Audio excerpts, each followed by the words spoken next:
Despite the volatile price action in recent months, former Goldman Sachs executive Raoul Pal remains bullish on Ethereum and the crypto markets.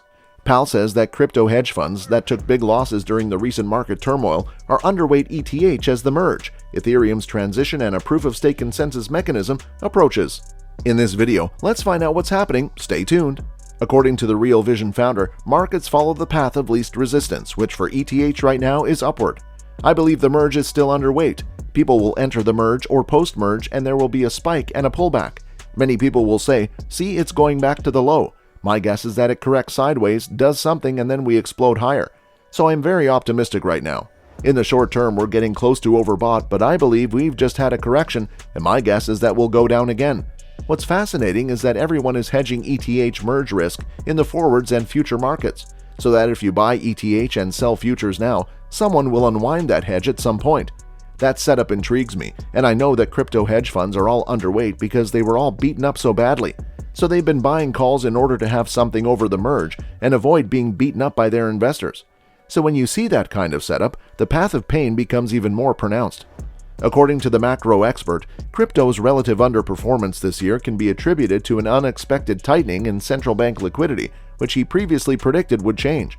From my point of view, I believe the macro is the big thing that caught most of us off guard. Not so much the macro as the impact it has on cryptocurrency. For starters, when real wages are negative, people have less money on average. It is still primarily a retail investment market. And then there's the withdrawal of central bank liquidity, and if you look at the year-on-year charts of M2 against Bitcoin, they're basically the same thing. It indicates that as money leaves the system, there is less money available. Raoul Pal, a former Goldman Sachs executive, spoke about how he expects ETH to perform in the short, medium, and long term during an interview on Thursday, August 18. The Ethereum network will transition from proof-of-work to proof-of-stake during the upcoming merge protocol upgrade, which is expected to take place around September 15-16. The Ethereum Foundation explains the merge, which is expected to occur around September 15th. The merge represents the union of Ethereum's existing execution layer, the mainnet that we use today, and its new proof-of-stake consensus layer, the Beacon chain. It does away with the need for energy-intensive mining in favor of securing the network with staked ETH. A truly exciting step in realizing the Ethereum vision, more scalability, security, and sustainability. It's important to remember that the Beacon chain was initially distributed independently of mainnet. The Ethereum mainnet, with all of its accounts, balances, smart contracts, and blockchain state, is still secured by proof of work, while the Beacon chain uses proof of stake. The approaching merge is when these two systems finally merge and proof of stake permanently replaces proof of work. Think about an analogy. Consider Ethereum to be a spaceship that isn't quite ready for interstellar travel.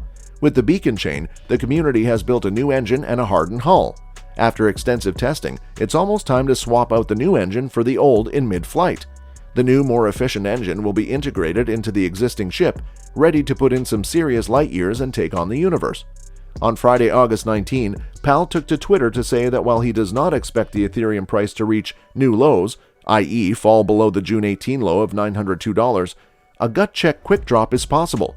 However, he also stated that new lows means he will buy even more ETH because the 2-year risk-reward of Ethereum is appealing to him even now.